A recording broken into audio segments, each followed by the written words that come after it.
आदरणीय दिदीबहिनी तथा दाजुभाइहरू नमस्कार। आज म हाम्रा स्वाभिमानी र गौरवशाली नागरिकहरूका सामु एउटा विशेष र दृढ संकल्पका साथ उपस्थित भएकी छु।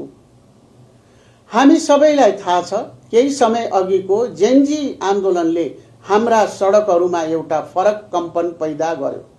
त्यो छटपटी र त्यो आक्रोशले हाम्रो समाजलाई केही हदसम्म बिथोल्ने प्रयास गरे पनि त्यसको भित्री सन्देशलाई सरकारले गम्भीरतापूर्वक लिएको छ। एउटा जीवन्त लोकतन्त्रको सौन्दर्य नै यही हो कि यसले हरेक सङ्कटको निकास सडकको हिंसाबाट होइन, संवाद र जनताको मतबाट खोज्छ। आदरणीय देशवासीहरू, भदौ 23 र 24 को त्यो दुखद घटनापछि देश फेरि शान्तिको बाटोमा फर्किएको छ। ती घटनामा ज्यान गुमाउने योद्धाहरूलाई शहीद घोषणा गरेका छौँ। घाइते योद्धाको उपचारका साथै जीविका सुनिश्चित गर्ने प्रक्रिया अघि बढाएका छौँ। क्षतिग्रस्त संरचनाहरूको पुनर्निर्माणका लागि भौतिक पूर्वाधार पुनर्निर्माण कोष मार्फत काम थालिएको छ।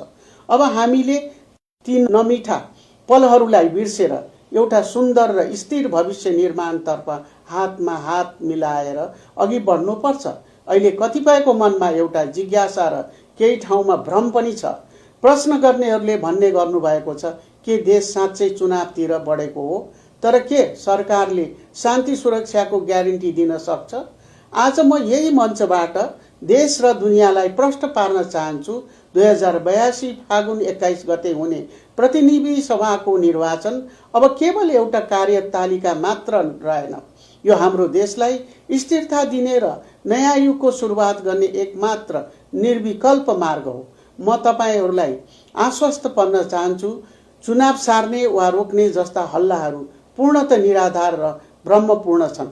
यो सरकार तोकिएको समयमै निष्पक्ष र भयरहित वातावरणमा चुनाव सम्पन्न गर्न चट्टान झैँ दृढ छ। मेरा प्यारा देशवासीहरू, निर्वाचनका लागि सरकारले आफ्नो तर्फबाट सम्पूर्ण तयारी पूरा गरेको छ। सुरक्षाको सवालमा हामीले कुनै कसर बाँकी राखेका छैनौँ। एकीकृत निर्वाचन सुरक्षा योजना स्वीकृत भइसकेको छ र नेपाली सेनाको परिचालन सुनिश्चित गरिएको छ। आन्दोलनका क्रममा लुटिएका 1342 स्थानमध्ये अधिकांश हतियार बरामद गरिसकिएको छ। यस अतिरिक्त अन्य 32 स्थान हतियार पनि प्रहरीले नियन्त्रणमा लिएको छ। क्षतिग्रस्त भएका 465 वटा प्रहरी कार्यालयहरूलाई पुनः सञ्चालनमा ल्याई सुरक्षा व्यवस्थालाई अभेद्य बनाइएको छ। निर्वाचन आयोगलाई आवश्यक 6 अरब 73 करोड रुपियाँ बजेट सुनिश्चित गरिएको छ। हामीले यसपटक अर्को ऐतिहासिक फड्को मारेका छौँ। मतदाता नामावली ऐनमा संशोधन गरी निर्वाचनको मिति घोषणापछि पनि 8,37,000 नयाँ युवालाई मताधिकार सुनिश्चित गरेका छौँ। आज 1,81,00,000 भन्दा बढी नेपालीको हातमा देशको भाग्य बदल्ने साँचो छ।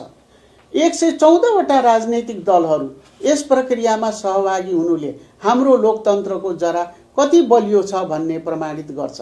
विचारमा मतभेद भए पनि देशलाई निकास दिन हामी सबै एक ठाउँमा छौँ।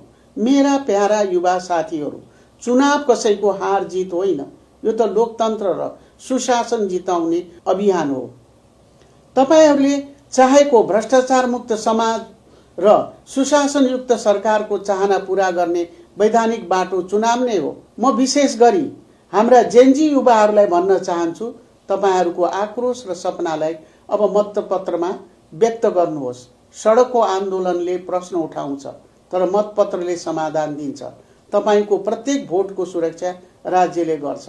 आजभन्दा 100 दिन अघि देशको अवस्था के थियो र अहिले के छ भनेर तुलना गरी हेर्न पनि म सबै राजनैतिक पक्षहरूलाई विनम्र अनुरोध गर्दछु।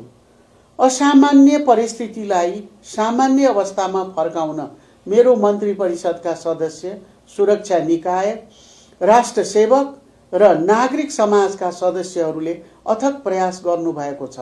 फलस्वरूप मुलुकमा शान्ति स्थापना गरी स्थितिको सामान्यीकरण र कानुनको शासन बहालीमा सफलता मिलेको छ। खास गरी सुरक्षा निकायको मनोबल अहिले र आजका लागि मात्र होइन, दीर्घकालसम्म बढाउने काम गर्दछौँ। विगतमा शक्तिको आडमा दबाउन खोजिएका अपराध र भ्रष्टाचारका प्रकरणहरूमा अनुसन्धान गर्ने निकायहरूले हाल पूर्ण व्यावसायिक स्वतन्त्रताका साथ कारबाही अघि बढाएका छन्। यी कारबाहीले जतिसुकै शक्तिशाली व्यक्ति वा पदाधिकारी भए पनि कानुनले उन्मुक्ति दिँदैन भन्ने मान्यता स्थापित गरेको छ। कुनै पद वा शक्तिको निकटता नहेरी प्राप्त उजुरी र गुनासाका आधारमा अनुसन्धान अघि बढाइएको छ। मिलोमतोमा ठेक्का हात पार्ने, विकास आयोजनाहरूको कामै नगर्ने र राज्यको स्रोत साधन दुरुपयोग गर्नेहरूको माखे साङ्लो तोड्न पनि सरकार लागि परेको छ। यस 100 दिनको अवधिमा फजुल खर्च नियन्त्रण र वित्तीय सुशासनमा ठोस कदम चालिएको छ। पदमा रहँदा र अवकाश भइसकेपछि पनि कतिपयले लिइरहेको अनधिकृत र अवाञ्छित सुविधा कटौती गरेर जनताले तिरेको कर जोगाइएको छ।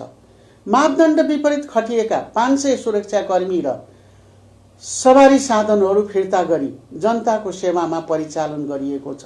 अनावश्यक 38 वटा कार्यालयहरू खारेज र 323 वटा दरबन्दी कटौती गरेर राज्यको व्ययभार घटाएको छ।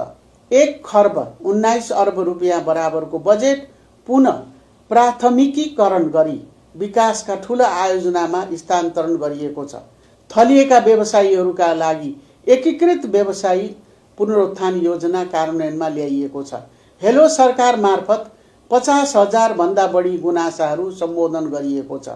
काठमाडौँमा दैनिक 20 करोड लिटर मेलम्चीको पानी सुनिश्चित गरिएको छ र राष्ट्रिय प्रसारण लाइनमा 101 मेगावाट विद्युत थपिएको छ। जेनजी आन्दोलनको भावना अनुसार यो सरकारले सुशासन र निर्वाचनलाई नै अर्जुन दृष्टि बनाएको छ। म सम्पूर्ण नेपाली दाजुभाइ दिदीबहिनीहरूमा राष्ट्रिय एकताका लागि आह्वान गर्दछु। चुनावमा कसले जित्छ वा कसले हार्छ त्यो गौण कुरा हो। हाम्रो लोकतन्त्र र राष्ट्रियताले जित्नु नै सबैभन्दा ठुलो कुरा हो। अराजकताले कसैलाई खुसी दिँदैन, केवल शान्ति र स्थिरताले नै समृद्धिको ढोका खोल्छ। हामीले खोजेको परिवर्तन एकै दिनमा प्राप्त हुने उपलब्धि होइन, यो त एउटा लामो र अविराम यात्रा हो।